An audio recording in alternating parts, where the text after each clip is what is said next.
All right. All right. Here we are, back in business with obviously, god damn it, with some Marxist material here. Of course, this is what we're starting with. Um, we will get to the good stuff here in a second. I figure what we're going to do today is talk about this book that I found in a bookstore, of all places, for 50 pence.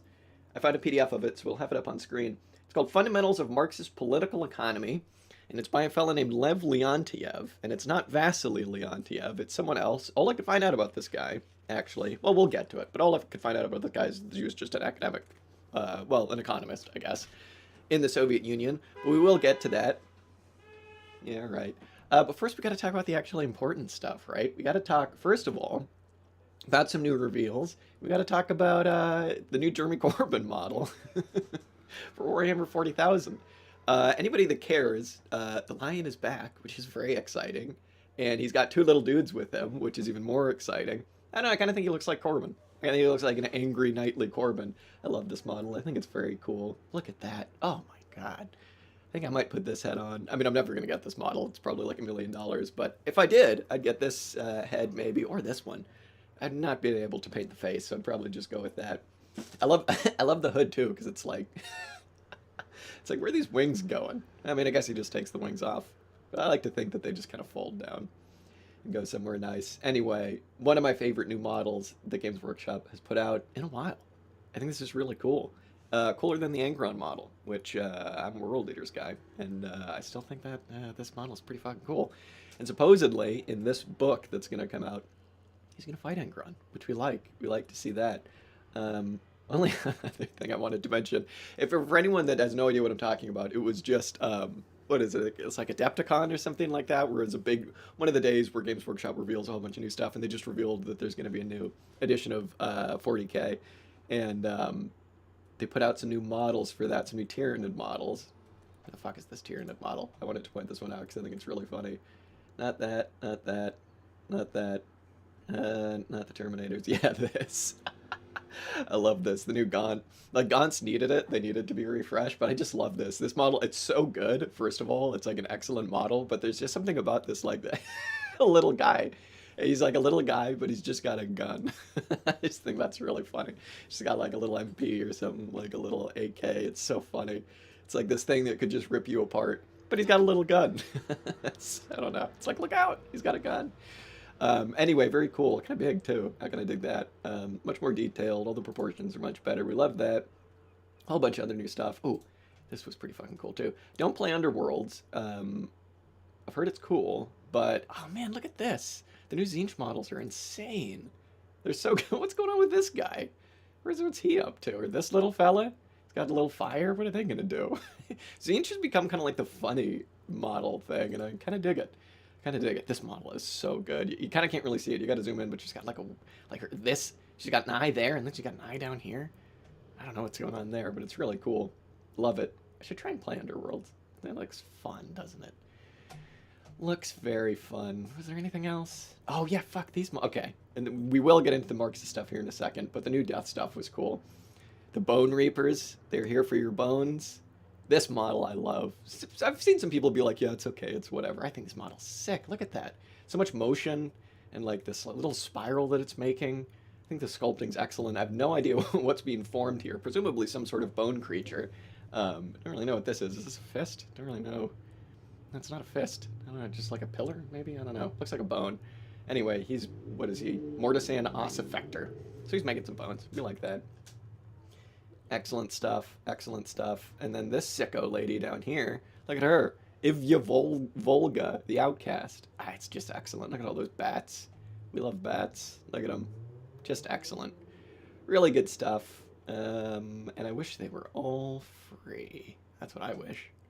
I say that. I've got a bunch of death stuff here that I haven't painted yet. A bunch of these spooky people. Look at them go.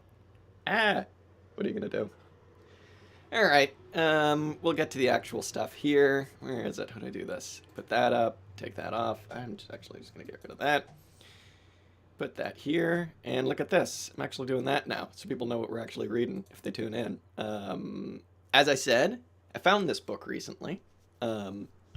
Fundamentals of Marxist Political Economy. I mean, it's up, it's there, it's on the screen 3 times. There it is. And it is by this guy. Leontyev. So this is a book published by one of those, I would assume, the publishing house, what's it called? Novotsy Press Agency Publishing House. I'd imagine that was just like some kind of Soviet publishing house back in the day. And this guy looks like he was an economist. I don't know anything about him. If any of you know something about him, let me know. He seems polite. There he is. Hello. Lev Leontyev, 1901, corresponding member of the USSR Academy of Sciences, is a noted Soviet economist, well known to readers abroad. I'm abroad. I don't know him. He's the author of numerous theoretical studies and monographs on various problems of political economy. All right. It's vague. His most popular works are The General Crisis of Capitalism, Political Economy, An Initial Course, Study of Marxist Capital, and Lenin's Research into Imperialism. So this guy covers all the bases. I'm sure he knows what he's talking about. There's the cover again. Looks like this was published in 1965, something like that. So, and what this book is, and the reason I picked it up, is because it's just like a little handbook for all of these different questions about socialism. So it starts here on the subject of political economy. To what category of sciences does political economy belong? Yeah, no, not that one. Yeah, exactly. The other guy. And then it just goes through like a whole bunch of different stuff. And I found it really, really helpful. And I mean, it's a product of his time, right? So it's like he's definitely like a Soviet economist. He's got a bit of an agenda, obviously, but he answers a lot of really excellent questions. What's the common property of different commodities? What's the basis of value? He gets into his value theory on a cursory level. I love this. He gets a bit catty. Are there any kings in the United States? And then he's like, you would think no, but the capitalist, of course. So I think we're just going to go through some of this. And towards the end, he gets on to some kind of stuff all about socialism and about kind of why is socialism important? What does it look like? I'm looking forward to getting into that stuff. The like, what does socialism look like? Because I get the feeling it's going to be a lot of develop of the productive forces, and then we get socialism. But I don't know. I haven't looked too much of that stuff yet. I only got this the other day. How is socialism turned into a world system? Oh, that's sad. That's very sad.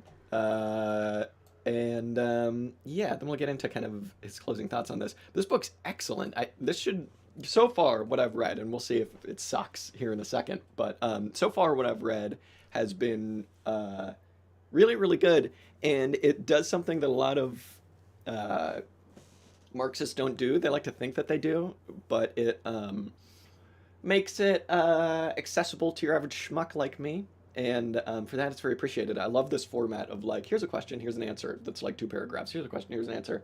Um, what's her name? Mary Marcy or Marcy May? I forget her name. The book's up there somewhere.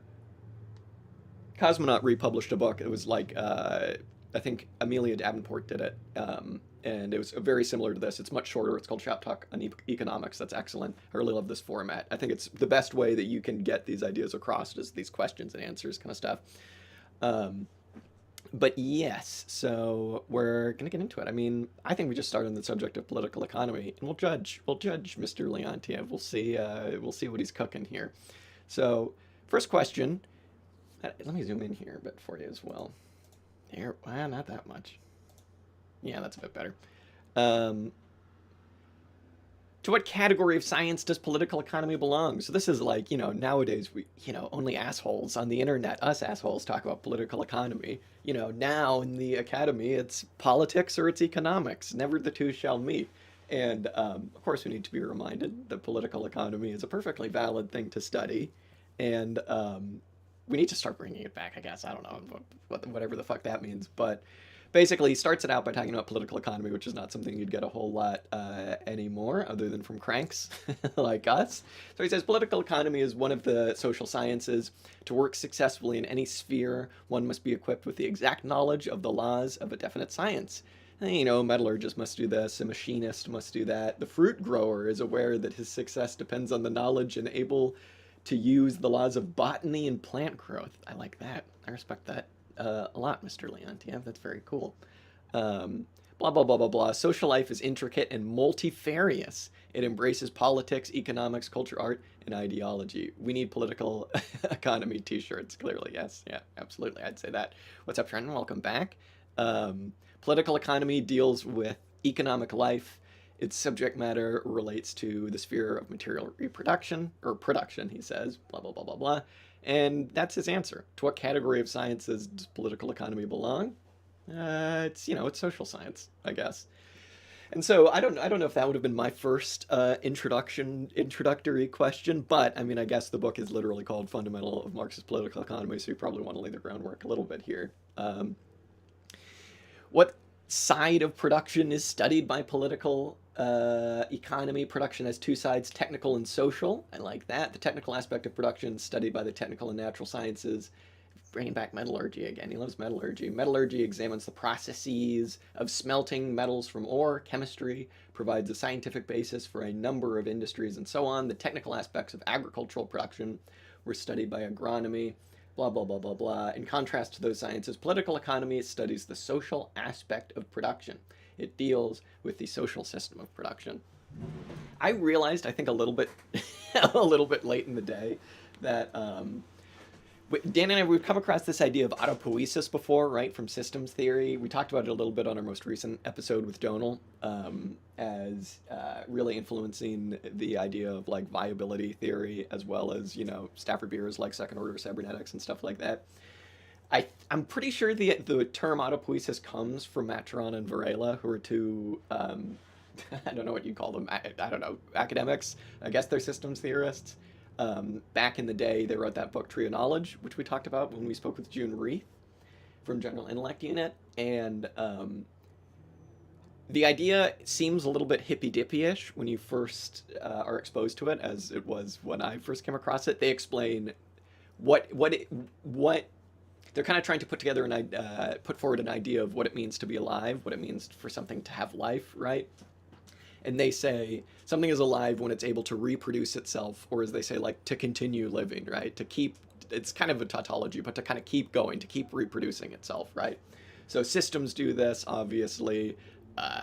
Social systems do this. Uh, Multicellular organisms do this. All sorts of things do this, right? Anything that you can really call a system, as long as it's perpetually reproducing itself, that's kind of like autopoiesis. And I realized a little bit late in the day that that's kind of just a mode of production, right? Like a mode of production is the way that we socially organize ourselves to continue to be able to survive, right? To produce all of the things that we need to survive.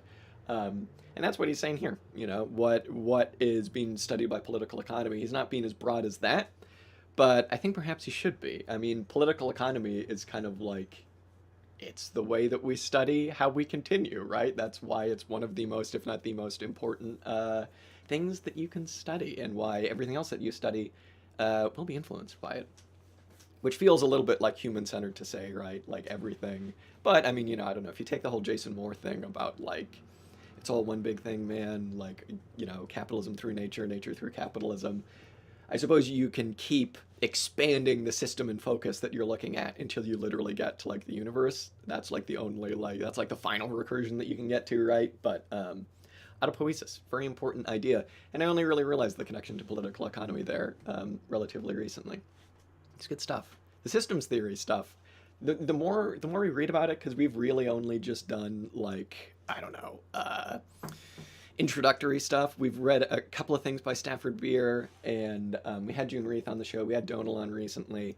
We haven't, like, gotten too much into it, but the stuff that we've read, like, I don't know. You heard it here, definitely not first, folks, but you heard it here, that it's very important to the study of political economy and to actually trying to do socialism. So, yeah, that's what I got to say about that. What's his next question? What place does production hold in the life of society? Ooh. So this one's just 2 paragraphs, which I like.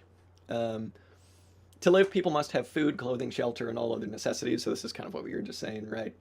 All these material benefits do not come like manna from heaven. I have no idea what that means. Was he talking about, like, magic? That'd be pretty cool. People produce their own labor. Production covers the labor activity of people aimed at producing the material and goods necessary for their life. Production is a requisite without which society cannot exist. Before engaging in science, art, or politics, people have to satisfy their vital needs, and their prime necessities have to be produced. Throughout the history of mankind, some forces of social organization gave way to others.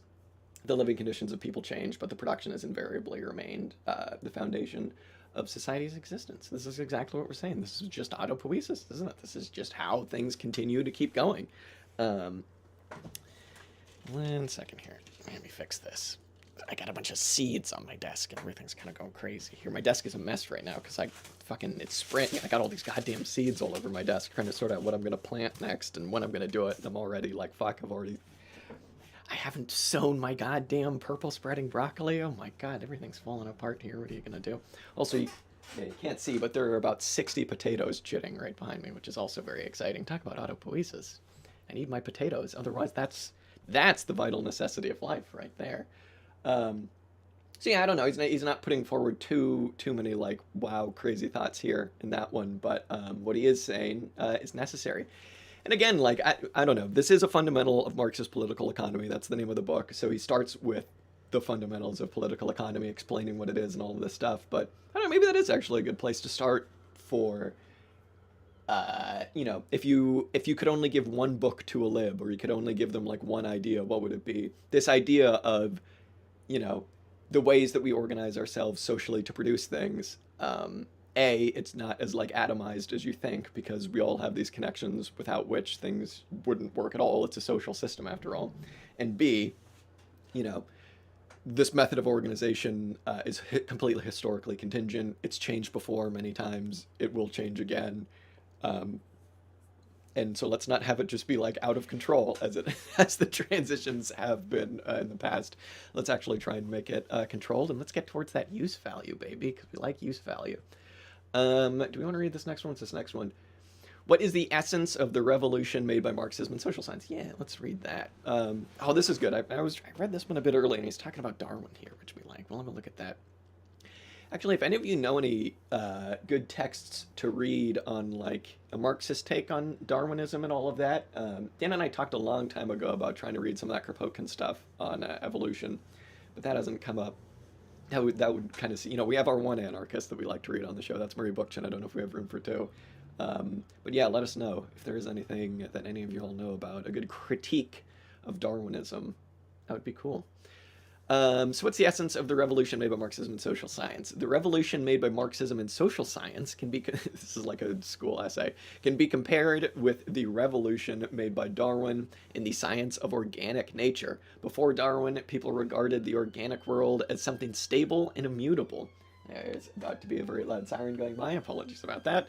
Darwinism put an end to this view and demonstrated that constant motion, constant change is taking place in the world. Marxism... Shut the fuck up. Believe this. Ambulance on a Friday night. Come on, what are you doing? There's a very funny dog walking by as well. It's like a whippet in one of those coats, because whippets like need coats when it's cold, even like moderately cold. And I just think that's hilarious. Whippets are such funny dogs, man. Oh my god. It was not stoked that that ambulance was going by either, I'll say that. All right, where were we? So yeah, Darwin demonstrates that things are not just static, right? That things are always constantly changing. And this is kind of like, like a lot of the liberal, quote unquote, like ideology that gets hammered into our brains about like, when we're growing up about like, this is the way things are. This is the way things have always been. It's like the Neo-Smithian idea of like, sheesh, indeed. The Neo-Smithian idea of like, exchange has always been with us, and thus capitalism has always been with us. And it was just waiting for all of these fetters to, to be broken. And then we finally get capitalism. God bless capitalism. Marxism does a very similar thing in social science that Darwinism, or that Darwin did to, biology, I suppose. In that he shows, no, these things are historically contingent and value is very specific to capitalism, and the social organization of society has changed many times. And these things are in constant motion, even under capitalism, right? Like, I'm not going to go all postmodernist because I think that stuff about like, is it even capitalism anymore, man, is pretty silly because like, yeah, obviously, like, of course, like these basic laws very much apply still of capitalism. But, the capitalism that we have now is different than the capitalism we had 60 years ago, et cetera, et cetera, et cetera, on the surface level, right? Like, obviously, all of these, the law of value and all of these things, once those got in place, they've stayed. But, the basic social relations are the same, but things change. Things are constantly in motion. And we need to, be understanding that and adapting to it if we're going to be organizing ourselves towards a better mode of production, I suppose. Marxism performed a similar upheaval in the social science. It replaced the old concept of society's immutability and immobility by a harmonious teaching which revealed the laws governing social development and the replacement of some forms of society by others. That's what we're saying. Thereby, some general principle of development, one of the foundations of any scientific cognition, was applied to the study of society. As long as processes of nature or processes of social life are regarded as eternal and immutable, it is very difficult to scientifically cognize them. Only when phenomena of nature and phenomena of social life are approached from the viewpoint of this replacement of one type of forms by others, of constant endless movement forward from the viewpoint of the withering away of the old and emergence of the new, only then is a real way opened to a scientific cognition of a given range of phenomena. Yeah, I mean, he's basically just describing the scientific method. Don't just take, like, your silly idea. Well, it's kind of the scientific method. Don't just take your silly ideology for granted and be like, things are going to be exactly like this for all of time because that's what works for the ruling class, right? I mean, obviously, these things are historically contingent. Much like, birds evolve on Galapagos. There's the famous drawing of the birds with the big beaks and the birds with the tiny beaks. Constant change and I'm not going to say like progress, but like constant movement at least. An attempt to develop the productive forces, right, is one of the only constants, at least in modern days. So Marxism demonstrated that the production of material wealth needed for the life of people, for the existence of human society, is the basis of all social life. Yeah, I mean, I don't even know why that would be controversial to some people, but obviously it is. In the course of historical development, the forms of social system are altered, the economic and political conditions change, but production, scroll down here, always remains the primary and basic requisite for the existence of any human society. The predecessors of Marxism tried to explain history from idealistic positions. They held that ideas ruled the world. This explanation, in fact, renounced a real explanation that evaded the question instead of giving answer to it. One sec. People are still doing that. Marxism boldly raised the question, why do the ideas appear and provided why do the ideas appear and provided an exhaustive answer? That confused me.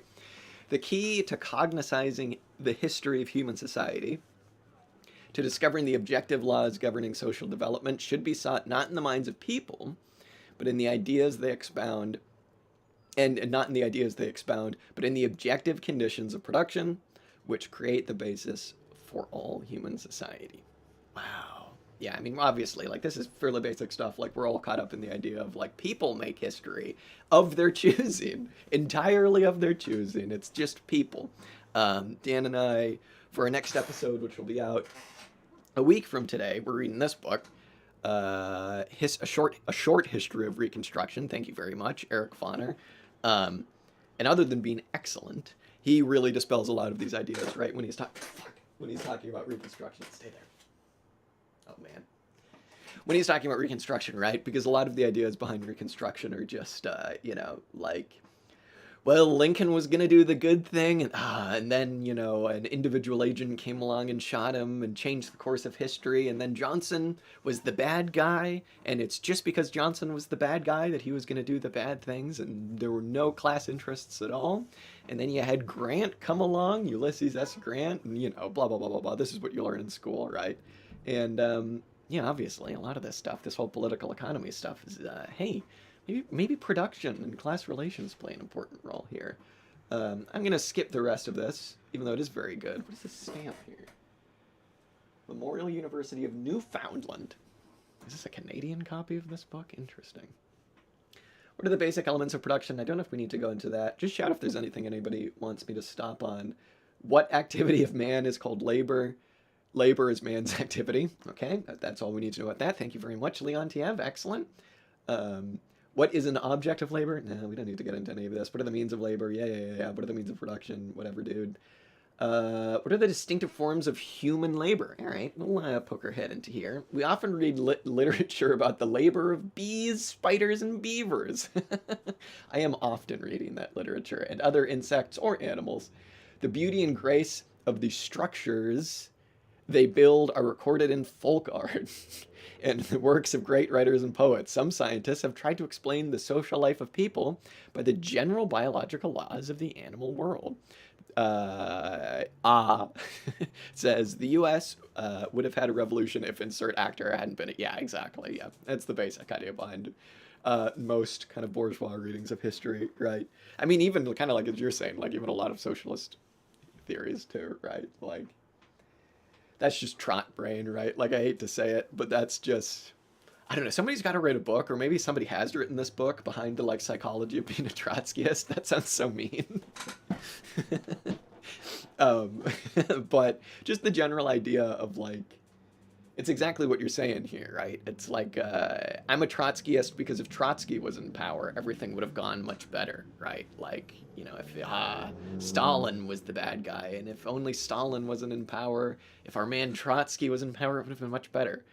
And I don't know, like, obviously, like, Trotsky was a smart guy, knew what he was doing, but, like, well, we don't need to get into this whole conversation. There were other smart people trying to figure out what to do with the whole Soviet Union thing, with, the whole collectivization and all of that. But, like, if you're a Trotskyist, I feel like there is a little bit of that in you that's, like, maybe just a little bit of the volunteerist, like, well, if only our guy was in power, right? I mean, that's all of these sects. I don't just want to single out Trotskyists, but it's like, I would say if you define yourself by, like, I'm a nameist, other than I would say, like, Marxist,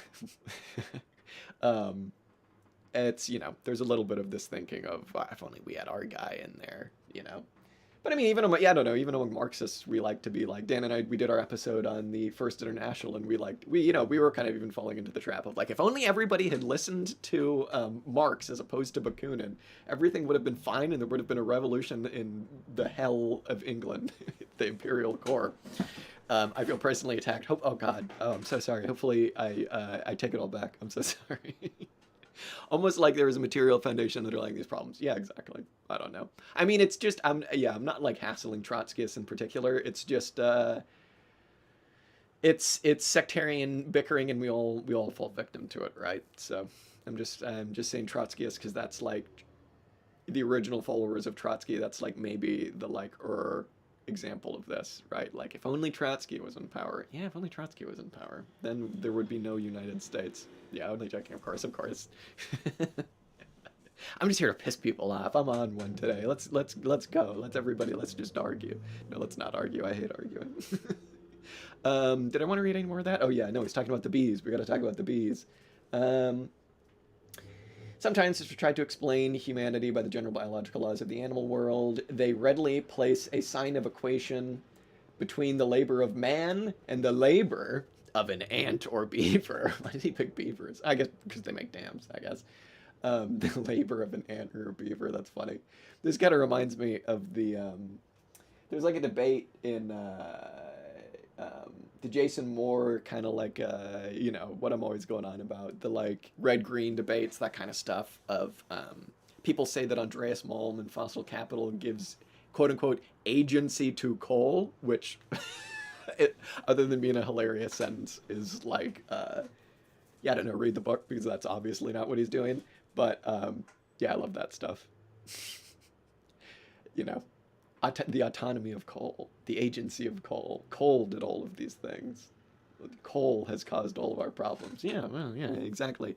It's as much as you say. It is almost like there is a material foundation and material relations underlying all of this stuff. What are you going to do? Okay, let's get back to the bees. But all of the operations performed by animals and insects, however, involved differ radically from human labor. More than that, they have nothing in common with human labor, okay? Animals perform even the most intricate motions instinctively. While human labor is an activity which pursues a definite, consciously set aim, labor is the exclusive characteristic of man. Okay, I'm going to go out on a limb and say that's kind of fake news. I'm not a biologist. Many of these things are instinctive, but I think how are you going to explain... I don't know, correct me if I'm wrong. Coal consciousness, baby. Sentient coal, fossil brained. I am fossil brained. How are you going to explain the, like, what are they called? Killer whales? You know, like hunting in packs and fucking, like, all of these insane things that they do to, like, hunt seals and stuff where they'll, like, seals will fuck off onto an iceberg and then all of the different orcas will, like, go around and, like, distract them while one goes and just creates, like, a huge wave to wash it off. I don't know if that's instinctive, you know what I'm saying? I'm not trying to say that there's a whole lot of abstract labor in the animal world. And I'm not trying to say that there is even labor in the animal world, but this idea of all animals perform all things instinctively, I think is probably fake news, I guess. I don't know. I'm not a biologist. What the fuck do I know? Some latent Aristotelianism here. Yep. I don't quite know how to feel about this distinction. Just a personal stake. Yeah, animals clearly exhibit goal-oriented and direct behavior and actions. Oh, I'm glad that's true. Otherwise, I would have sounded like a real asshole. You know what I'd like to know? I'd like to know how sharks and whales. I'd like to know how they know where they're going in the ocean. I'm gonna sound like an idiot here, probably, but I don't know. Does it have something to do with like the I don't know. How the fuck do they know what they're doing? How do they know where to go? It's like the remember the old Bill O'Reilly meme where he was like tides or whatever. How does it work? Nobody knows. You can't explain that. That's just me when it comes to, like, I don't know, whales. Human labor has two fundamental features. First, it's purposeful activity. All right, whatever. Secondly, it's necessarily connected with the production of the instruments of labor. Okay. Yeah, I think he's getting there. I mean, animals kind of use tools to a certain extent. Monkeys, together strong, much like sticks. They use rocks and stuff, I guess. I don't know. Is that a tool? I have fucking no idea. These two features are inseparably linked. It is... Okay, this... whatever. I'm just gonna kind of move on from this. I don't know how I feel about that distinction, Leontyev. This is kind of like when you read Marx, like a lot of, I don't know, I feel like a lot of the times he likes to be like, labor is the defining element of man, and I don't know, is that? I get where that comes from. I totally understand it, but also maybe we need to think a little bit harder about that. And I think, I don't know, Marx was like writing 150 years ago. You know what I'm saying? He probably would change his mind given the more biological evidence that we have now in studies. I don't know. Maybe it wouldn't. Maybe it would just be an asshole. What part has labor played in the production of man's emergence from the animal world? Oh, okay. I'm down with this. Labor is the first basic requisite of all human life. Okay. At the same time, it may be said, in a certain sense, that labor has created man himself. A sensational trial. Oh, God. I know where he's going with this. Where am I? A sensational trial was held in Dayton, the United States, in 1925. A young teacher named Scopes. The Scopes monkey trial, baby. Hell yeah. If the species have not enough intelligence to communicate... For some reason, that one didn't show up on my goddamn thing here. What's going on? Some of these aren't showing up. Hang on, everybody. Hang on. I gotta figure something out. I go here. Tell you what, none of this is ever easy. None of this is, in fact, ever easy. Oh, God, I gotta pull that up. Jesus. If the species have not enough intelligence to communicate between the members of it, what shall be done as a productive force? They necessarily cannot act, those only by instinct. If the species have not enough intelligence to communicate between the members of it, what shall be done as a productive force? They necessarily can only act, those only by instinct. Okay, I kind of see what's going on there. I see what you're saying. Gozaru-san. I understand. For some reason, that comment didn't come up on my little feed here. So apologies about that. Go blame YouTube for that one. So he's talking about the Scopes monkey trial here. Scopes told his pupils that man had originated from a monkey. That must have fucking blown people's mind back then if you were just like some schmuck asshole Bible thumper. A monkey? You're telling me a monkey? I don't know about that. My personal take is that what distinguishes human labor from animal labor is the social division of labor, sure, and nothing to do with labor itself. I think you can argue for animal exploitation then. Yeah, I actually think that totally makes sense. So bees definitely can communicate between one another in that way, sure. Through their dances to direct each other to flower patches and stuff. Interesting. I love this. I love this discussion that's going on. I love this bee chat. Yeah, I mean, obviously animals, like, to a certain extent can communicate with each other, like ants and stuff, too. I mean, they're not, like, chatting shit around the water cooler, right? But, they, obviously, through pheromones and stuff, they can direct labor. Yeah. My personal take is that what distinguishes human labor from animal labor is the social division of labor and nothing to do with labor itself. Yeah, I think I actually kind of buy that. Do you think that distinction breaks down in primitive communism? I mean, I suppose there is still a social division of labor in hunter-gatherer societies, people making tools and stuff like that, but it seems like there might be less of one. Again, I got to go back and read more stuff about read more Marshall Solins or something like that, because this is stuff that really interests me. Primitive communism and how labor was divided up then. It's kind of hard to say. Commodity exchanging bees. Yeah, I wish. Capitalist bees. Bees operating by the value form. All right, so this guy's blowing people's minds about man originated from a monkey. That's such a weird way to phrase that. The stern indictment read, if man originated from a monkey... Yeah, riddle me this. If man originated from a monkey, where does God come in here? And what about the Bible? Which says that God created man after his own image. Yeah, explain that one. Scopes was charged with a crime against religion. That is so funny. I remember in high school or middle school or something, we had to read the book about this. What's it called? Inherit the Wind, I think is what it was called. And it just fucking cracked us up. It's so funny. So fucking funny. Still parts of the United States where they're like this, and it's just so good. It's just so fucking funny. Explain this to me, science man. If man originates from monkey... I don't know why that shit cracks me up so much. The young teacher, however, merely repeated what had been irrefutably established by science many decades earlier. The funny thing about this, too, well, the reason I really like all of this stuff is because I used to be one of those asshole new atheists, right? Like in my high school days. As I hate to say, as I think most of us probably were, which I think is very funny, just contrarian. And so whenever there's like religious stuff like this, part of me, like the old part of me that was like everything bad in the world is religion. Like, when I was reading like fucking Sam Harris or just morons like that, part of me is still like religion, but also, yeah, who gives a fuck? Yeah, I think there's a social division of labor with early humanity. I just don't think it was describable in a dominating kind of way, like class society. Yeah, for sure. Absolutely. I mean, there still were, like, it depends, I suppose, on when and where, but it does seem like the tendency was towards maybe like a gender division of labor as well. So that's definitely part of it. Not to the extent, obviously, that you get, like, with nuclear family kind of shit. But yeah, there tended to be stuff like that. Also, I think it's hard to talk about because, like Marshall Solon says, needs were just so much fewer. You needed food and shelter and water, and that's it. You spent the rest of your day kind of dancing, and so that's why that's where the name of the original affluent society comes from. He says that this was an affluent society, even though it was incredibly poor, and I buy that. Hot take: Young Marx would have been a new atheist. Yeah, I mean, 100%, absolutely. I mean, whoa, holy shit, I almost fell off my chair. I remember back in my new atheist days, my first introduction to Marx was or to Marx and Engels was the quote I'm talking about. What is it? The religion is the opiate of the masses. And that's like the one quote liberals know. And they take it completely out of context and they go, they say, even Marx understood that religion is the bad thing.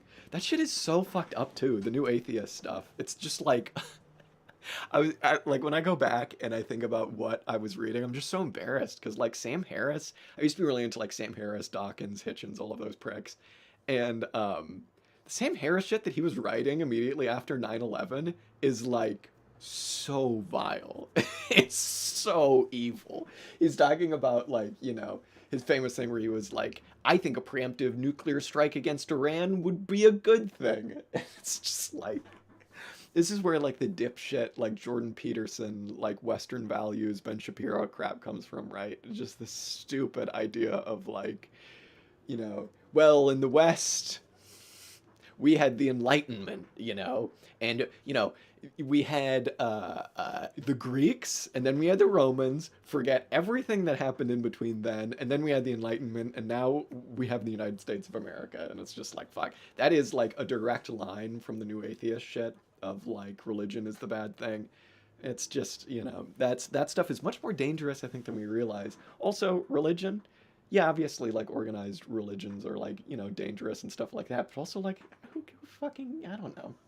The Catholic Church is evil. You don't need a genius to tell you that. But, like, I don't know. Just fucking let people do what they're going to do. They'll figure it out one of these days, you know what I mean? It's crazy the things people get away with. Yeah, it is. It's insane. Some of that shit. Post 9/11, man. I was, like, 6 when 9/11 happened. Even fucking 6-year-old me was like, oh, man, they're saying some pretty crazy shit here. I mean, I come from, like, my background is like, left of the Democratic Party, but not really like capitalist socialists. When I was a kid, my mom would take me to like anti-war rallies and stuff like that. Like that's, I kind of think my background. And then I was like, religion. Everyone starts as a liberal. Indeed. Indeed. I think, yeah, it's interesting. You do come across some Marxists who I think Marxists are more, I don't know, some people on the left who came to it from the like, Ron Paul shit, or at least the anti-war movement stuff, like antiwar.com. The people who came out of that milieu because they were raised in it and then read a book, those, you get some Marxists too, like that. But it's always interesting. I mean, yeah, everybody starts out as a liberal. There's still a little bit of liberal in all of us, you know what I mean? Because like, I mean, just, remembering Corbyn, Bernie, when that was all a thing, we were all excited. I hate to say it. I mean, we all kind of knew deep down where it was going to go, but of course we were excited. I guarantee you right now, if there was another Corbyn, all of these so-called communists would be excited. And I suppose there's nothing really wrong with that. I mean, I don't know, fucking, obviously you're never going to get socialism through the Labor Party, through the Democrats, but also, like, get the boot off people's neck a little bit. We like that. Just never support the party. Support the policies. All right, we're talking about monkeys. Where were we? Poor Scopes. Goddamn, so funny. The process of man's emergence. Although, you know what? I will say, Scopes, maybe don't be saying that if you're in the Deep South. Like, come on, man. You should have known better. Sorry. That's a hot take. You should have known better. What an idiot. The process of man's emergence, don't quote me on that. The process of man's emergence from the animal world covered hundreds of thousands of years. Labor played the decisive part at all stages of this long and extremely intricate process, the direct forebears of man. God, this gendered language is so like fucked. Exceedingly highly developed anthropoid apes. I don't know why this is cracking me up so much, who lived hundreds of thousands of years ago, were able to use stones and sticks. Today, we can see a monkey pick up a stick and knock down fruit hanging high on a tree, defending themselves from attack. Monkeys sometimes throw stones. This is fucking deep. This is some deep shit, man. Oh my god. I stood in line in the rain for hours to talk through Bernie. Yeah, of course. Of course. And honestly, like, that's good experience. You know what I mean? I won't get into exactly what I do organizing wise in my life now, because I don't really want it to get back to what I do. But I do a lot of organizing in, shall we say, a bourgeois environment, in a place of labor. Hopefully, some of you know what I'm talking about, or I'm just being cryptic and weird. And yeah, I don't know. You gotta engage with some of this shit somehow, and like, I would say, don't trust socialists who have never engaged in like bourgeois struggles like that, just because I don't know. That's how you learn, right? Like, that's how you learn that none of this stuff is ever going to work. And if you've never canvassed for Bernie or fucking, gone to work for your union or something like that, like, you're never gonna, I don't know, you're never gonna really know the way things work, because it is not as simple as like, I will only support the person that does the socialism. It's never that simple. Although that's what we should all be aiming towards, obviously. Okay, this shit is cracking me up. Where were we? Monkey throwing stones. Consequently, the use of stones and sticks could not be a feature of distinguishing man from his animal forebears. Okay, interesting. The distinction was the beginning of the production of the implements of labor. All right. This is kind of answering some of our questions. An animal, too, can grab a stone or a stick. This is good shit. But only man can make an implement from stone, even if only roughly chipped. Is that true?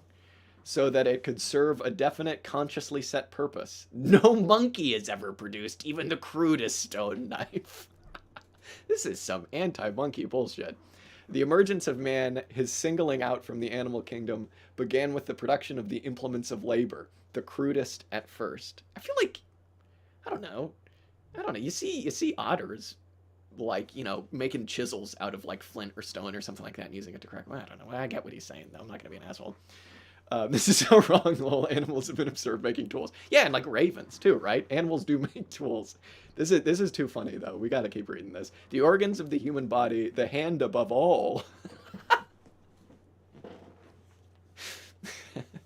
The hand, the common hand above all, were perfected for the process of labor. It may be said with full grounds that the human hand is not only an organ of labor, but also its product. Can you say that? Labor led to the appearance of articulate speech. At first labor, and then articulate speech were the two chief stimuli under the influence of which the brain of the anthropoid gradually became into a human brain. This section is the least accurate, but also my favorite so far. I would 100% agree with you. I kind of want to do an episode just on this section. The common hand. Wow, who'd have thought? The common hand, the simple ape. Labor is the fundamental difference between human primitive society and a herd of apes from which it arose as a result of the prolonged process of development. Okay. A herd of apes was satisfied with eating up food available in the area where it dwelt, roaming from place to place. It was incapable of extracting from this area more than nature provided. Okay. Man, however, actively influences nature by his labor, extracting from it more and more useful objects for himself.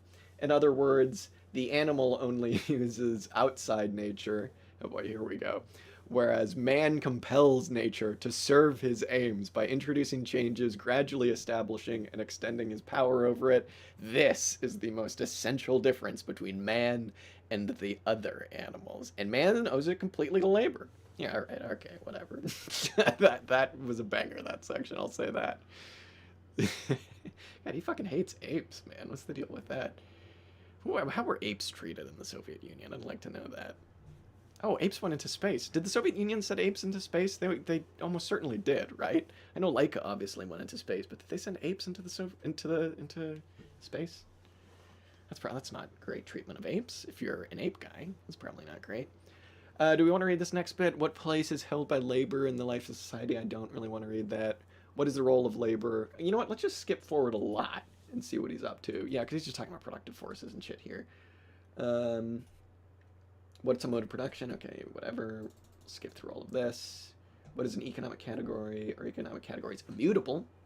What is an economic law? Oh, let's have a look at that, actually. Ooh, we got a sunset here right now. Lovely. Tell you what, spring has started. It's got those goddamn like intermittent showers that you get over here, where it's just impossible to fucking predict when it's gonna rain, and it's like really sunny and nice, and you'll have just be like hanging out in like a sweater and that's it, and then it just fucking pours with rain. I gotta sort that out over here. I don't know. I'm not used to it yet. What is an economic law? The main task of economic science is to reveal the economic laws governing society's development. Okay.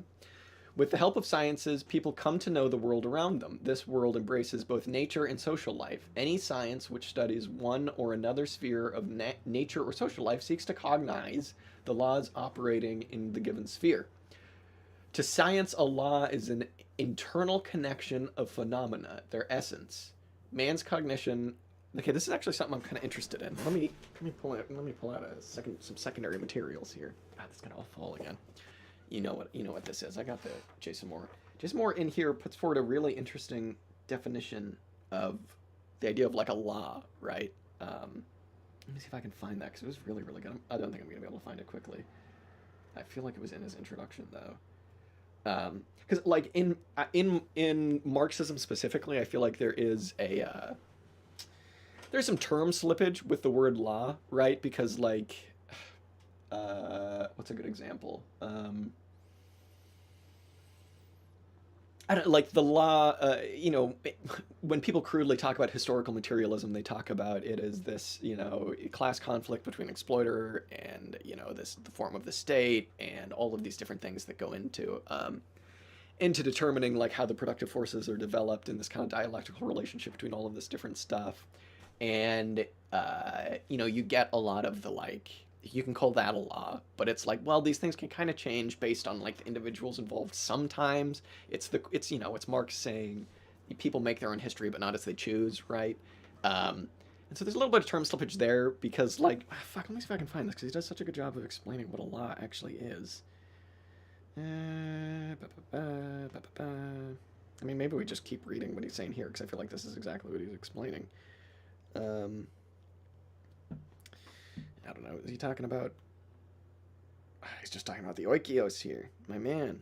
He's talking about the oikios. You want me to let you all in on a little secret, actually, right now about the show. And I don't know if this is going to happen. It might fall through. But potentially, we're going to be talking to Jason Moore on the show, which would be fucking insane. He's like, God, this book is so good. And there's a lot of Jason Moore bashing going on right now with that Kohei Saito book that's come out. So I'd like to get to the bottom of that.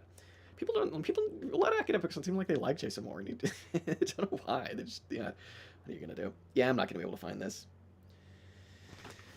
I'll look for it later and I'll post it on Twitter or something. But, yeah, he basically talks about how a law is something, it's like an orbit, right? It's like sometimes the orbit is like the thing that generally explain the way celestial bodies move, but sometimes they come in orbit and they go out of orbit. Sometimes the orbit gets fucked up, but the general idea, right? It's like the relationship of abstract labor and value to price, right? It's an orbit around which it all fluctuates, right? It's like the core, but laws, you can explain it. For real? Yes, for real.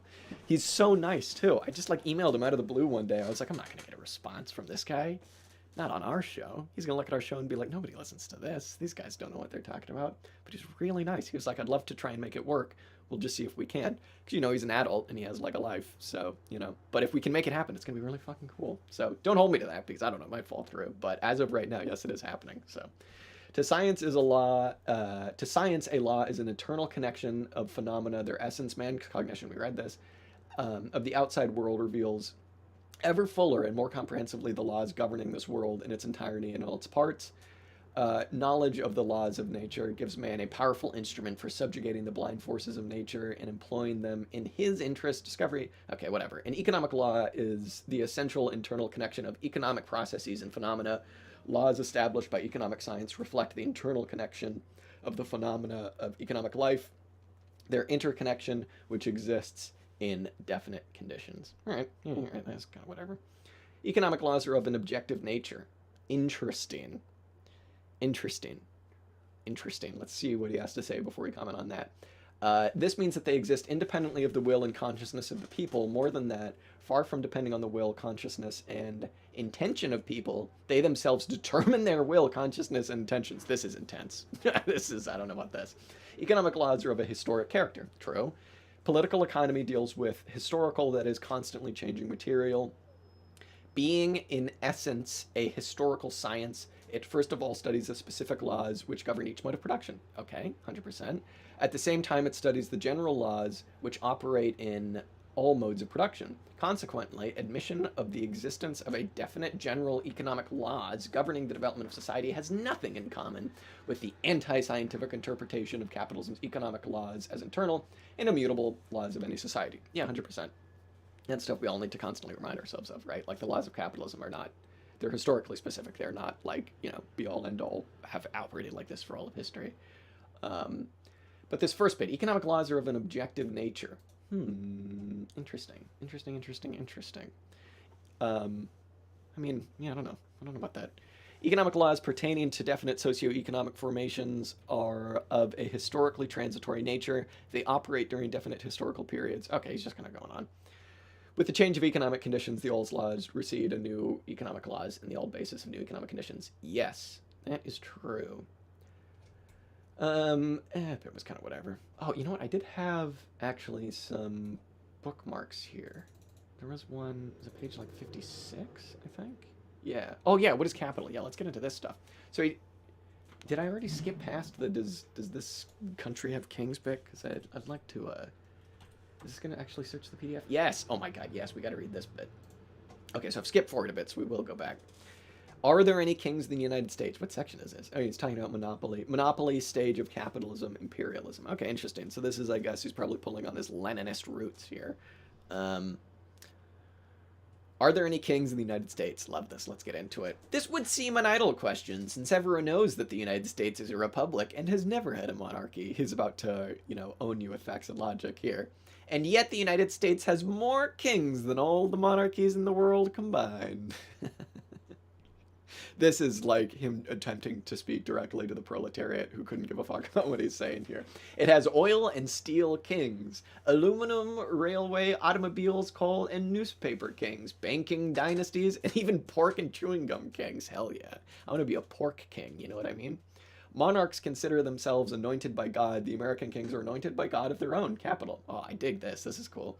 They wield more power and more wealth than any crowned king in antiquity or modern times could dream of. Fact check there. What's his name? Mansa Musa? I don't know about that. The Rockefeller family. What are the Rockefellers up to these days? I'd like to know about that. The Rockefeller family consists of 5 brothers and an uncle.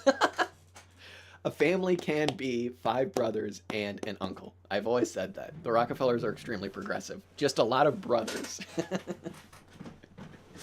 They are the richest men in the United States and the entire capitalist world. I love this. Back in the day, like there was a lot of, obviously people. This is what I was trying to say earlier in the stream. Here we go. The Soviets seem to have had like a direct beef with the Rockefellers. Understandable. I mean, was it Nelson Rockefeller who sat on the Council of Foreign Relations? That's understandable. Large connections with one Allen Dulles. Understandable that they wouldn't like Nelson Rockefeller. Rich capitalist pig. I think it's funny. It's very funny. Why don't they pick on some of the pork kings? The Rockefeller families, it's 5 brothers and an uncle. They're the richest men, blah, blah, blah, blah. They own oil fields in the U.S., Venezuela, Iran, and Eastern Arabian countries. How did they get those oil fields in Iran? I forget. Did they get those in a good way? Did they get those by the book? Or did there happen to be a coup all of a sudden when Mossadegh was trying to perhaps nationalize those? I'm going to have to look that one up. They're the lords and masters in various mining corporations. Okay, he's just talking about the Rockefellers here. The control of the Rockefellers extends to enterprises with a total volume exceeding $60 million. So rich. 60 million. Oh, I'm sorry, $60,000 million. Yeah, that's much more. I was going to say $60 million. I was like, even for back then, I don't know about that. The powerful House of Morgan. This shit rocks. This is really cool. The powerful House of Morgan is a rival of the Rockefellers. They are the Steel Kings. Possessions of the Morgans extend to banks and insurance companies, railways, public utilities, and many other enterprises. $65,000 million. Is that just $65 billion? Yeah, I feel like it is. The Rockefellers and the Morgans are the biggest financial groups in the United States. Together with six other large financial groups that control banking, industrial, insurance, railway, and other establishments valued at, God, why does he do this? $218,000 million. This is more than 1/4 of the resources of all the corporations in the United States. The United States is rightly called a country of trusts. The biggest American monopolies exploit tens and hundreds of thousands. God damn it, this guy needs to be better with his numbers. Of workers and control capital of many $1,000 million. Again, what the fuck? These possessions extend to almost the entire capitalist world. For example, GM, one of the biggest American monopolies, own 102 factories. I mean, this is all like completely out of date and now just wrong. They employ 500,000 workers. Oh my God. Another American monopoly, United Fruit Company. Cue the dun dun dun dun for the United Fruit Company. Just deeply evil. Fully dominates the production and transportation of and trade in bananas and other fruits. I'm a banana king. That's what I want to be. In Central and South American countries, it controls the hemp industry.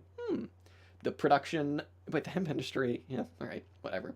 The hemp industry, the production of palm oil, sugarcane, coca, and valuable woods in these countries. United Fruit owns nearly 2 million hectares of land in the United States and 8 other American countries. That's a weird way to say that. More than 1,500 kilometers of railways, a fleet of 65 merchant ships, radio stations, and telegraph lines. Consider also that the Rockefellers and Soviets both were major petroleum and oil exporters. That's an excellent point, actually. Very, very good point. According to latest statistics, there's beef, oil beef. According to latest statistics, 4 of the biggest U.S. companies in each industry have monopolized the production of railway wagons, 100%. Okay, now he's just giving us numbers about cigarettes and shit. Ferroalloys. I like this idea. Are there any kings in the United States? Maybe this talking point is a bit outdated now that the Soviet Union is no longer a thing. But, I don't know, it's funny. You know, I mean, I don't know. The monarchs that exist now, everyone just kind of laughs at, you know what I mean? So I don't know if this is really a useful point. But it's a useful point, I suppose, to say that things aren't as democratically equal as you might think. And then you can give people your spiel on what a real democracy is, I guess. I don't know. Funny, nonetheless. Speaking of the United Fruit Company, when I was in high school, a friend of mine, his grandma lived in Guatemala. And we went down there twice. Fucking, we were like 15 and we went down there by ourselves, which is insane. Very funny. And the first time we went through Honduras to get there, we were just like these 2 pasty white kids. And, 3 people that very clearly didn't belong, like, in the middle of nowhere in Honduras. Very funny stories from that trip. It was an excellent trip. Very cool part of the world. I'll tell you, the food in Guatemala is like the best food on the fucking planet. It's so good. And tell you what, everybody there, extremely nice people. I told everybody I was Australian. But anyway, the reason I'm bringing this up is because when you drive through Honduras, you see the remnants of the United Fruit Company, like silos and factories and shit. And I'll like never fucking be able to forget those things. Because when the United Fruit Company was leaving, right, when they got kicked out, like of Guatemala especially, and also I guess of Honduras, they just ripped up all of the infrastructure that they had put in, right, or that they'd gotten the government to put in for them. And so they ripped up all the fucking roads, they ripped up all the railroads, just because they're just absolute fucking evil bastards. But when you see these old silos and stuff, like, now the jungle has kind of started to like reclaim some of these places, and it's just like, whoa. I was like I'm way too young to understand the full symbolism going on here. That's very gnarly. The purpose of that story is that those are very cool places with very good food, and you should go. San Pedro, though, they don't like gringos, understandably. One last story about that. The first thing that we saw when we were leaving the airport in like a taxi with our like broken Spanish, trying to figure out how the fuck we were going to get to where we were staying, The first thing we saw outside the airport in San Pedro was this graffiti that said "Gringos Asesinos" or something like that, which basically roughly translates to "Gringo Killers." And we were just like, right on. Excellent. Understandable anger is, I suppose, what I'm saying there. What are the consequences of monopoly domination? Give us the beef. I want some kind of. Oh, this is good. I was gonna say I want some kind of controversial. Like, let's get his takes on socialism. Is contemporary capitalism becoming people's capitalism? Interesting. Aggressive capital strike disinvestment hut. Yeah, exactly. Which is why, you can't really think. This is a reason why you can't really think of a lot of like laws as immutable and breaking, because like that was purely the capitalists venting their anger out on people. They didn't need to do that for the markets. There was no reason for that, but they just wanted to stick it to the people that fucking stuck it to them, and I guess it's class war is what it is, right? So are we getting people's capitalism? Oh fuck. Hopefully he says yes, because that would mean we're in people's capitalism now. In capitalist society, it is usually said that advertising is the prime mover of trade. Politicians in capitalist countries and propagandists of the capitalist way of life have to sell wares. Excuse me. Yeah, shut up out there.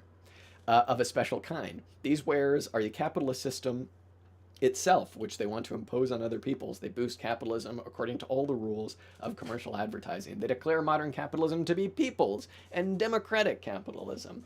They call it as the affluent society and the welfare state, or they picture it like that. But all these advertising tricks crumble away at the very first contact with reality. In the United States, capitalism has developed in exceptionally favorable conditions, internal and external. That country has attained the highest living standard in the world.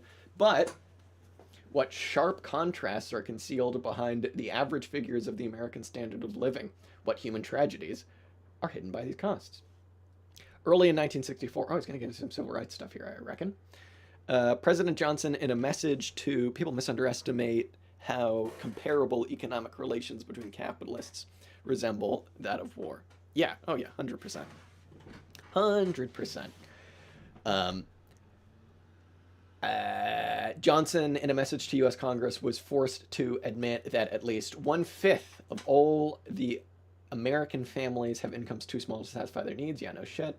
The president declared that poverty in the United States was a national problem, that 33 to 35 million Americans live without hope, blah, blah, blah, blah, blah. Particularly hard is the lot of the Negro population, which is actually disenfranchised and decriminalized against. Yeah, no shit, obviously. A process of stratification has gone, okay, so now he's just saying, actually, you're wrong because America is poor. You get this fucking argument. We're going to get this argument until the dying days of capitalism, because what was it that we were reading recently? Oh god, I don't even remember what the fuck we've read for the show. Anyway, in something that we read for the show recently, we were shown in a historical setting that people were given this crap about the rising tide fills all boats, lifts all boats. Oh, it was Marx's inaugural address to the First International. Marx is saying how stupid this shit is. He's saying that, the capitalists were saying, just let us do our free market thing, because eventually once more wealth comes into the country, it'll be better for everybody. And Marx, in the very beginning of his speech, is just like, that's complete fake news. Things have actually gotten much worse for the average worker. Like, just go to a factory and look around, or go to a normal person neighborhood and look around. Things have clearly gotten worse than they were, like, fucking even a couple decades before when he was writing, right? And you got this still, this, and people are still fucking full for it, right? Which is so depressing. Just like trickle down economics, right? Or just like, let your petty bourgeois boss at the pub make more money. Once the business does well, it'll make its way down to you. And it's funny how it never does, and people's lives continue to get worse, isn't it? What is the basis of the capitalist world economic system? Finance capital, oh, this is interesting, has enmeshed the entire capitalist world in its nets. Okay. In quest of profit, the monopolists are exporting capital abroad, primarily to economically backward countries where there are rich sources of cheap raw materials and extremely cheap manpower. Yes. In these countries, the monopolists buy up the national resources for a song and set up their enterprises. This is how monopolies ruthlessly rob peoples of the dependent and oppressed countries. This is how countries to which capital is exported pay colossal tribute for a handful of imperialist monopolies. We know this. This This is true. Is he going to talk any more about finance capital? No, he's kind of not, is he? More than 1 billion people in the colonies, semi-colonies, and dependencies. Yes, we know this. Um, what are the main features of imperialism? I don't know if I really want to get into stuff on imperialism because it's probably just going to be a bit outdated. So let's skip forward here a bit. Why is neocolonialism dangerous? It was the main content of the present epoch. Again, this was like 50 years ago, 60 years ago. Oh, okay, here we go. Now he's actually talking about socialism. Economic system of socialism. Okay, now let's talk about some non-controversial stuff. Let's talk about what he thinks socialism is. Can't wait to see what this is. What is the content of the socialist revolution? We say, this is very much a we say thing. I get the feeling this is very much going to be a Soviet Union thing. Capitalism arises, socialism is being built. Okay. This is not merely a verbal difference. It reflects a real difference. Capitalism arises spontaneously and is not being created according to a purposive plan. The earlier forms of the exploiting system, slavery and feudalism, also came into being spontaneously. I don't know if he's just exaggerating there for dramatic effect or what. Yeah, oh boy. Yeah, indeed. The creation of the socialist mode of production is an entirely different matter. The working class sets itself the goal of replacing capitalism by socialism and communism. Socialism cannot develop spontaneously. It is created by the purposeful actions of the masses. I wonder what he means by masses here. Led by the working class. I wonder what he means by the working class here. Just a bit on his spontaneous development of slavery and feudalism. Yeah, again, if he is exaggerating here for dramatic effect, I don't think it's doing himself any favors. And also, like, you could make a point. You could. I'm not saying you should, but you could make a point that capitalist social relations developed, at least in part, as a way to, subordinate the working class of the time and to, and also in this kind of conflict between different factions of ruling classes. In Comnenal's book, where he talks about the French Revolution, where he basically makes a point that capitalism did not develop after the French Revolution, we see that, a lot of this process is kind of conscious in a certain way. It's people completely, in a car that's driving off the edge of a cliff and they, the steering wheels come off and they have no idea really what they're doing, but they're all acting in their own interest, and in acting in their own interest, they are creating these new modes of production, and it is very much a process. So spontaneous development of any kind of mode of production, no, I would say that does not happen. And this idea of socialism being built, but okay, when we read this, let's not be as I would want to be, just because it's easy. Let's not just be like armchair council comms, right? Where we can just be like, the Soviet Union was always state capitalism. It was always bad. I'd like to say that, but we can't, if we're actually going to study history, we can't, at least when we read this, let's not use hindsight bias, right? Okay, let's actually engage with what he's saying. He's writing this in the 60s. In his mind, socialism was being built. And in the people fucking in charge, in their mind, probably too. You know what I mean? So let's give them the benefit of the doubt here before we say no. But as long as the bourgeoisie is in power in a country, the building of socialism is impossible there. Okay? The means of production are in the hands of the capitalists, while socialism requires public ownership of the means of production. The building of socialism can be started only after the state... Okay, here we go. This is it. The building of socialism can be started only after the state power passes from bourgeoisie to the working class. Okay. I think we should have known this is where this is going. On one hand, I am very sympathetic to this idea, and I've seen it argued before by modern kind of Leninisty people, that what Comnenal puts forward in the French Revolution book is a theory where he goes to show this. They kind of twist his words a little bit into saying that the French Revolution didn't bring about capitalism, but maybe it was a step. Maybe it was bourgeois. Maybe it wasn't capitalist. Maybe it was a step in the right direction because the state form needed to change until they could actually get capitalism and social relations. Doesn't that imply a capitalist phase? Yeah. But, and so then they kind of take that, they're kind of theorizing about okay, if you need to actually take, if the state form is the form of the government, form of the state, whatever form it takes, is a vital element in studying modes of production and in doing historical materialism, which I think it absolutely is, then therefore you need to take control of the state before anything else. That's how you do socialism, right? It's this idea that you hear a lot of people say that you need to create a true democratic republic when they're talking about the United States, right? Before you can actually even think about doing socialism. And on one hand, I'm like sympathetic to that, right? Because you know, you're not going to get socialism with the fucking constitution the the United States has right now, right? But also, I don't know.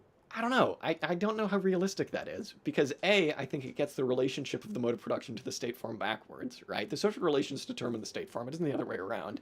And I can then understand how you can say, okay, yes, but, right? Like, okay, yes, but how are we going to change the social relations without having this dictatorship of the proletariat where we use the state or whatever, right?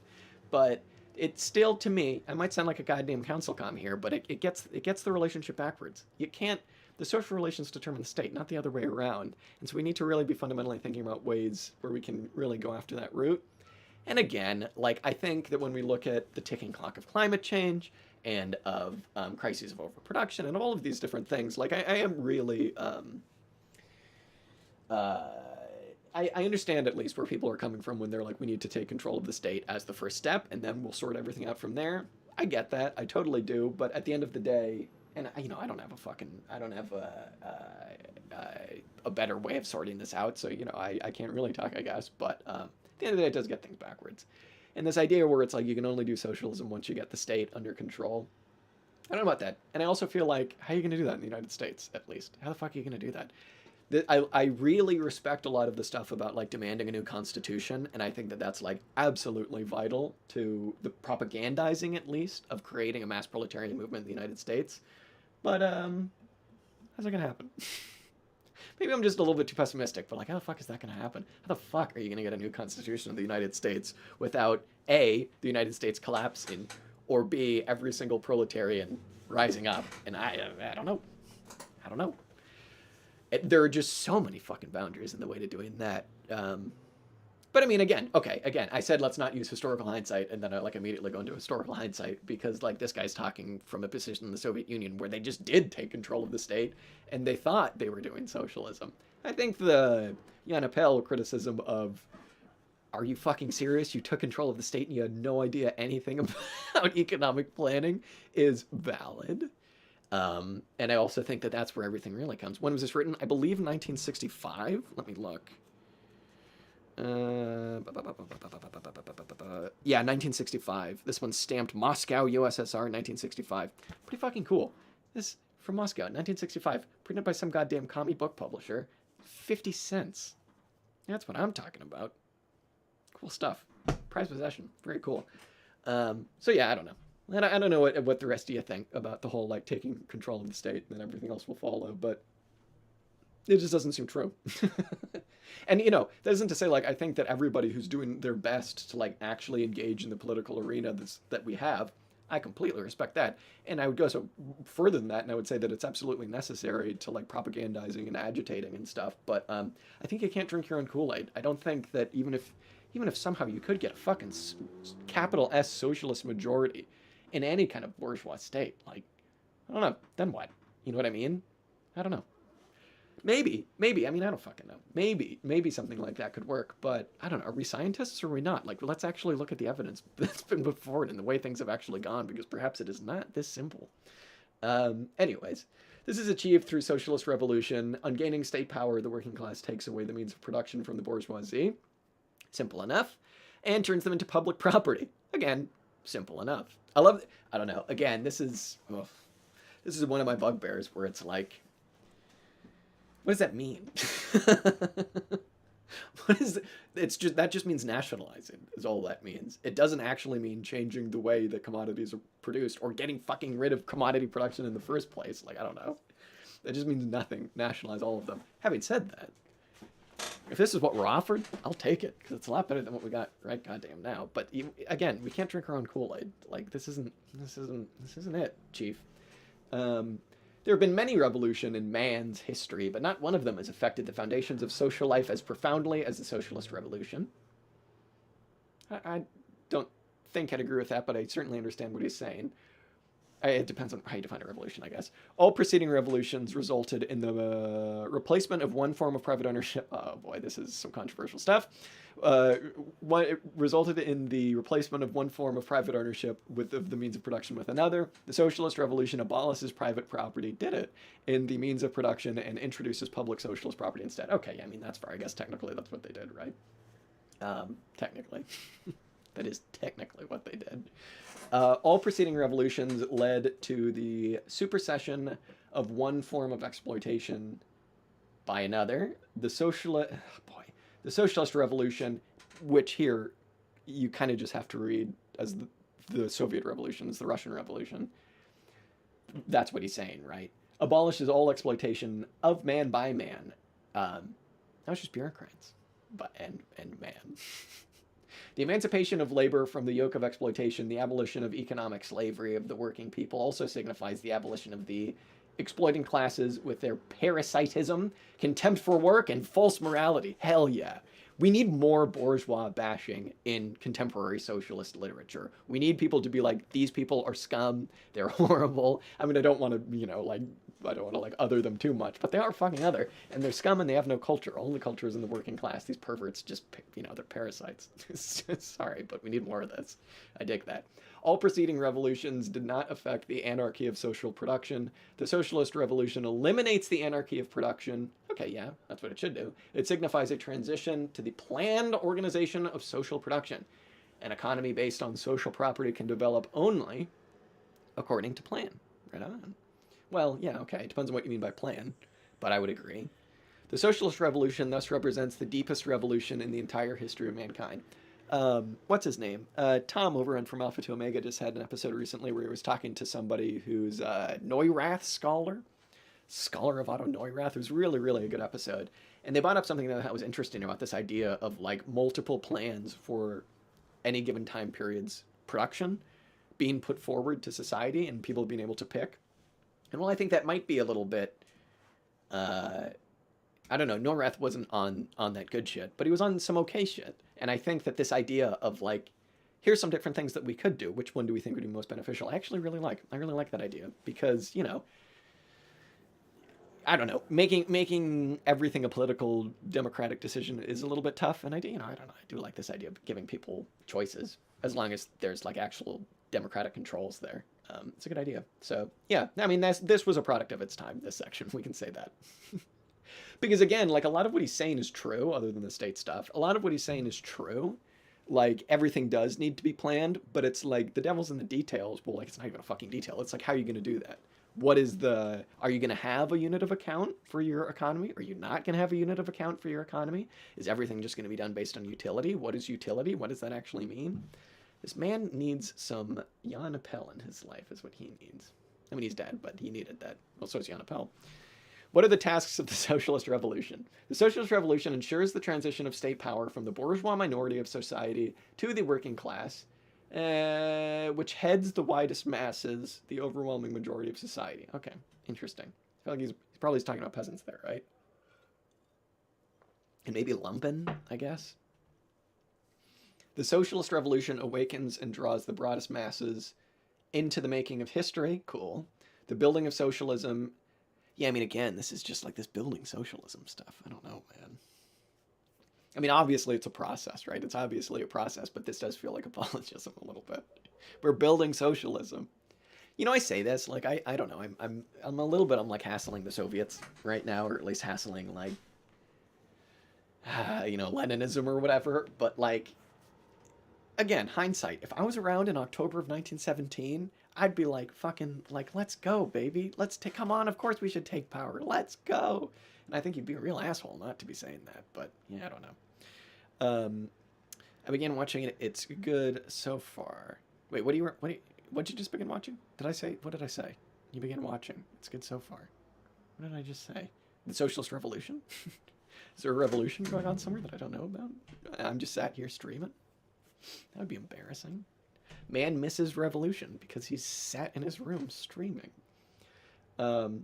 Socialist revolution awakens and draw the broadest masses into the making of history. Okay, whatever. Energetic participation of the people in building a new life is a law of socialist epoch. I like that. That's really, really good. I would probably make a different definition of what that actually means than he might, but that's really, obvious. Everybody needs to be fucking involved. That's like the whole point, right? In bourgeois revolutions, the capitalist class could not rally round itself the masses for a long time, like quickly demonstrated to the working people that bourgeois revolutions did not abolish exploitation, but merely substituted one form for another.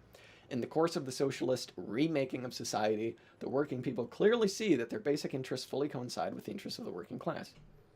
What? The working people. The working people see that their interests coincide with the working class. Is that a tautology? Am I an idiot? What's he talking about? This is the ground for forming a solid and unbreakable alliance of the working class with the... Okay, yeah, it is the peasantry. With the working peasantry for the building of socialism and its subsequent advance into socialism is the alliance... Oh, it's an alliance of a special type. That's nice. I like that. Its purpose is not to preserve, but to eliminate class distinctions. Let's go. The socialist state organizes the working people to fight against the forces and traditions of the old society, overcoming the resistance of the exploiters and protecting the country from external hostile actions. It organizes the building of the new socialist economy and guides it. In the course of this construction, the old capitalist production relations are destroyed and new socialist production relations are created. Okay. The new productive forces needed for creating and extending the socialist mode of production are developed in the process of construction. Okay, that means nothing. Neurath guy interview. Oh, yeah. It's really great. It's really, really great. He seems like a funny guy. I just kind of think Germans are funny. I don't know why. Hopefully he's German. Hopefully he's not, like Austrian or Dutch or something. Germans are like my favorite, maybe not my favorite Europeans since I've moved out here, but they're definitely the funniest. I don't know. They crack me up. I love it. At one point, he literally says in that interview, he does the most German thing possible. He says something along the lines of, Tom is like trying to explain something about like economics, and he's like, oh yes, in German we actually have a word for that, and he literally does the meme where he goes, it's like Krumpenflagen, Fluffenflaffen. It's like, okay, yeah, you just put several words together. Of course you have a word for it. Very funny. Love Germans. Very, very funny language. How does the world socialist revolution develop? Okay. I say we get through this stuff and then I might call it, but like, goddamn, how does socialist property triumph? Socialist property, you say? Okay, we're gonna have to read this shit. How do the economic laws operate? Oh, fuck, this is actually getting into some good stuff.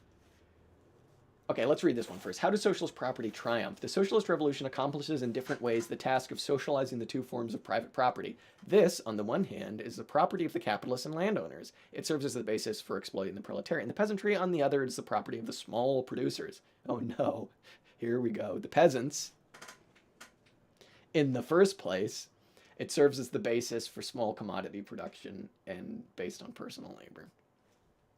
There it is. There it is.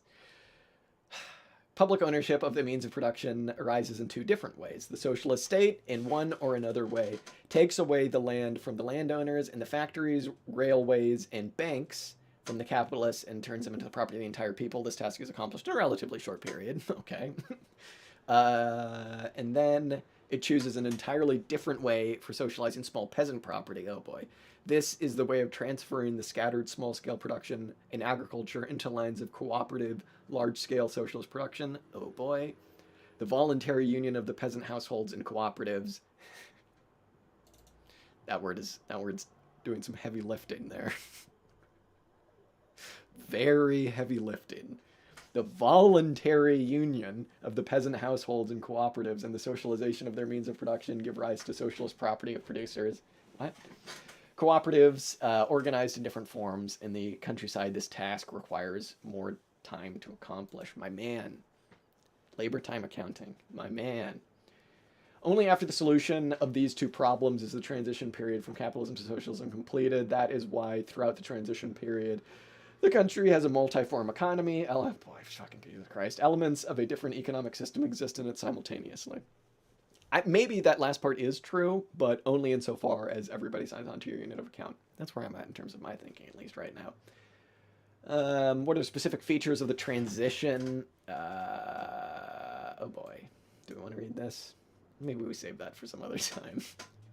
How do the economic laws of socialism operate? Okay, this is the good shit. He's gonna give us how socialism operates right here. This is going to be the key. This is going to be how it works. It's going to be great. Everybody take fucking notes.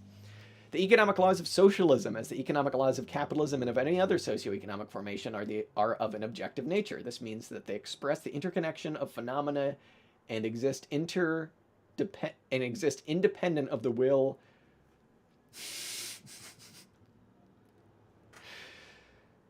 This means that they express the interconnection of phenomena and exist independent of the will and consciousness of the people. Okay. Citation needed. But in socialist society, people are able not only to know the objective economic laws, but are also purposively, am I a fucking idiot? Is that a word? Yeah, I am an idiot. Purposefully make use of them in economic development in the interest of all society. This is what sets apart the economic laws of socialism from the economic laws of all the previous other social systems. I would agree with that. I mean, I think we're talking about two different things here, but I would agree with that sentence.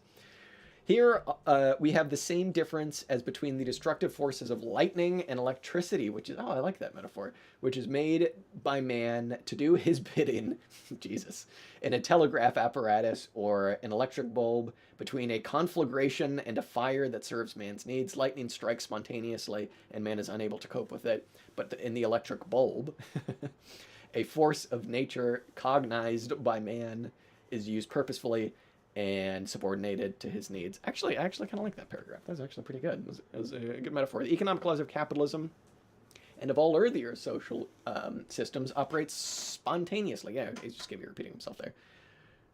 What the fuck is this? Oh, I thought that was all a question.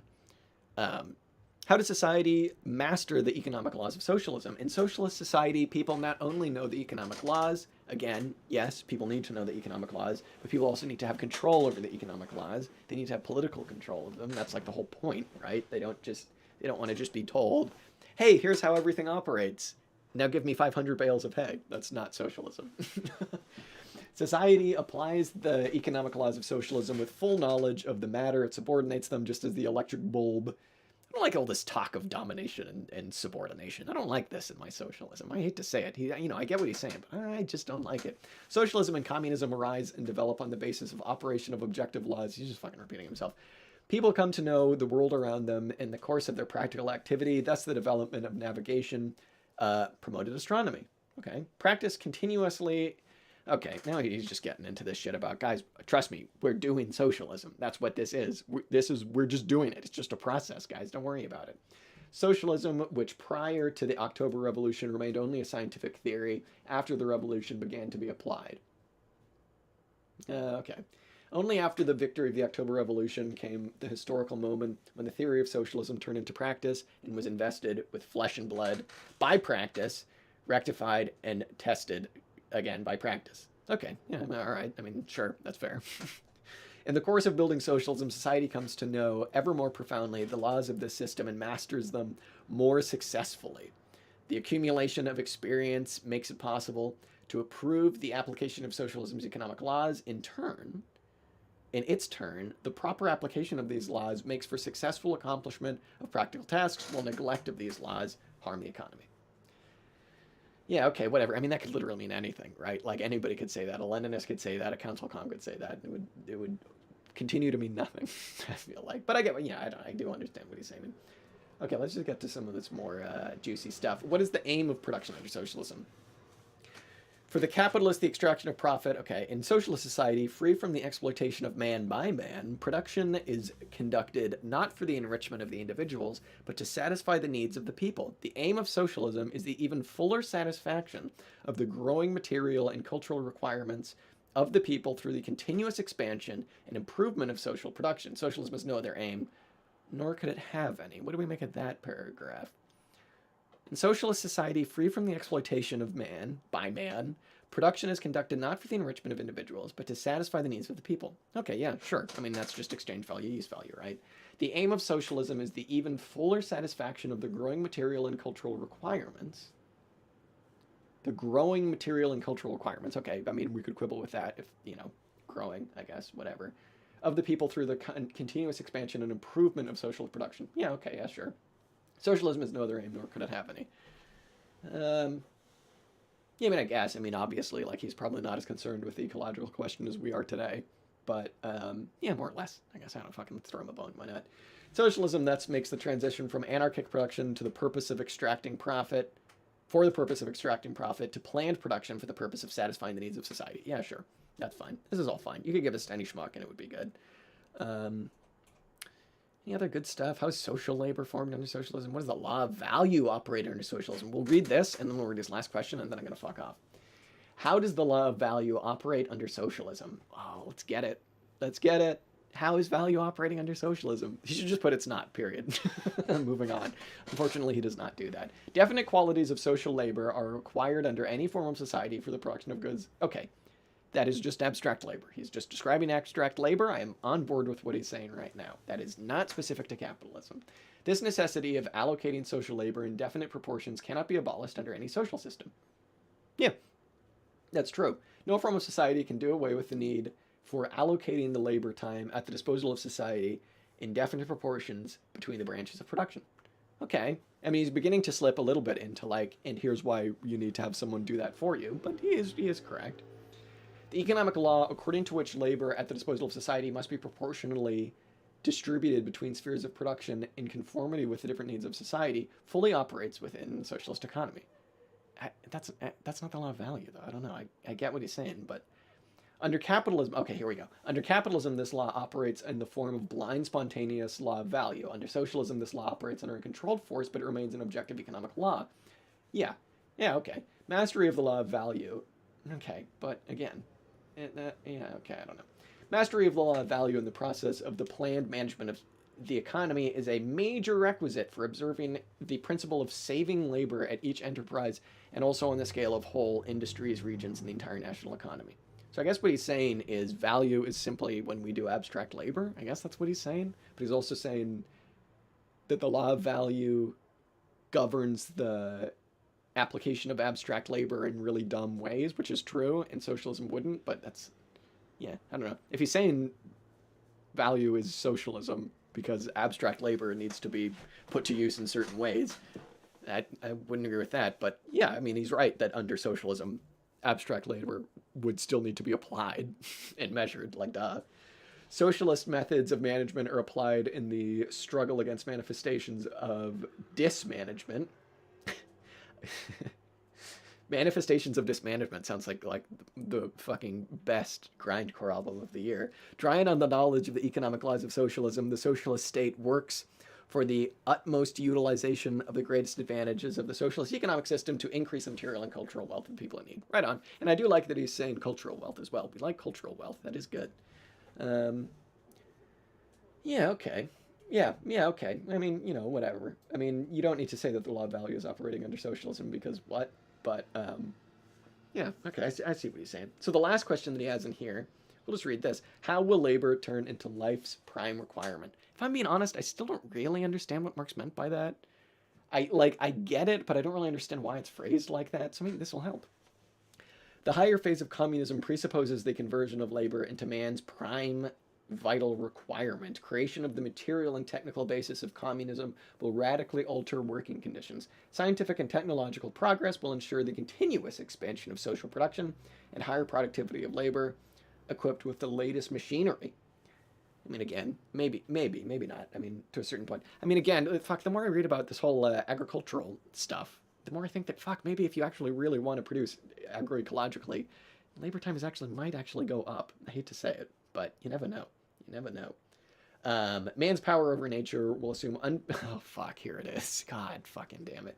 Man's power over nature will assume unparalleled dimensions, and society will control ever more fully the elemental forces. No, Leontyev, why did you have to end it like this? An exceedingly high stage in the planned organization of the entire social economy will be attained. Ugh.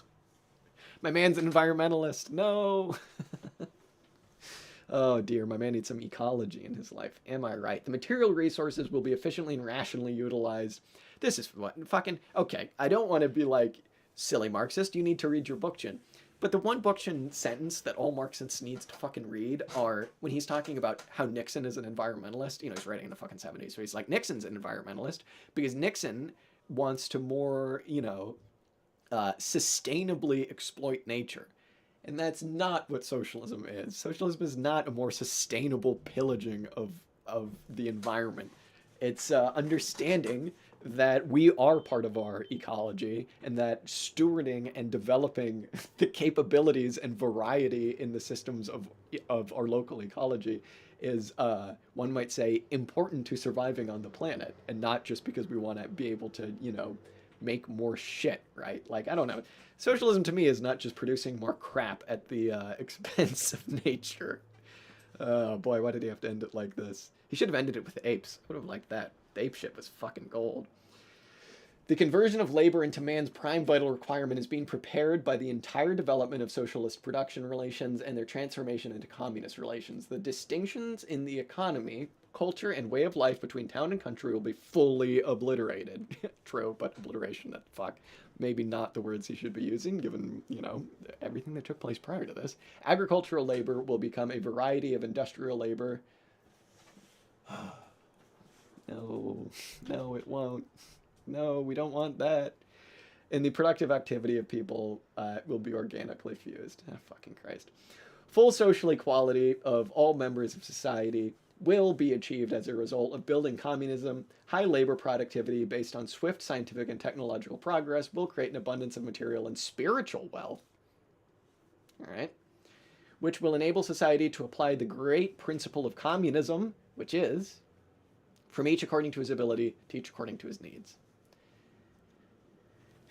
The aim of communist production is to ensure the continuous progress of society, to give each member of society material and cultural things and benefits to conformity with his needs, individual requirements, and tastes. Okay, so he ends it kind of on a flat note there by being like, socialism is when you get everything you want. This is just fucking fully automated luxury communism by a different name. I hate to say it. All right, well, that was that book. I might go back to it and read some more of the middle bits, because we did skip a large bit of it. But that was our man Leontyev, not that Leontyev, the other Leontyev, who is apparently this guy, Lev Leontyev, who's an economist, and not the input-output guy, the other guy.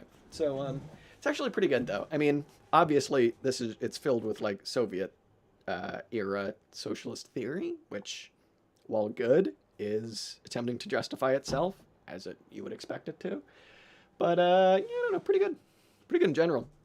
This stuff, I don't know where the fuck you could find this book. I found it like the bottom of a bin in like a local charity shop. But yeah, I don't know. It's still good. The stuff on like actual how does capitalism function and all of that, the stuff on labor power and all that stuff, which we didn't read, is good because, if you need a reference for like, wait, what's the difference between labor power and concrete labor again? What am I selling? What is this? What is value? Well, maybe not what is value, because he thinks value exists under socialism. But yeah, it's good. It's good for all of that stuff. So yeah, Leontyev. If anybody has any more suggestions of stuff they'd like me to go over on some of these streams, let me know. But for now, I think I'm just going to fuck off and enjoy the rest of my evening. So thank you, everybody, for joining. Always good to talk with people and talk with listeners, for sure. Because you are all very cool. So thanks again for watching.